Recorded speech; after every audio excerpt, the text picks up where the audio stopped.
Bir hafta boyuna үлкен дәретке шықпайтын адам және де тұрған кезде ұйқыдан ащы дәм запыран болып тұратын болса, ондай жағдайда өт толғанның белгісі.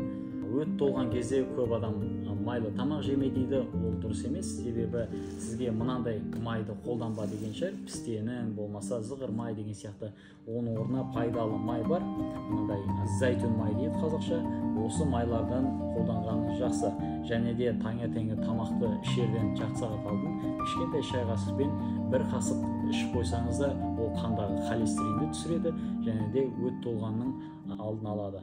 Ал егер сізде өт толып қойып, егер уже ауру халде болып жатсаңыз, тамақ қорытпай жатса асқазан, ондай жағдайда сізге емделу керек.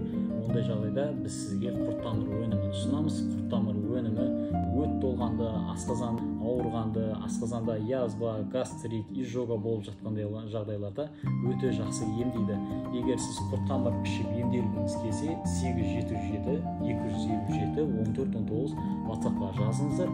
Сол жерден толық ақпарат берілетін болады. Барлықтарыңызға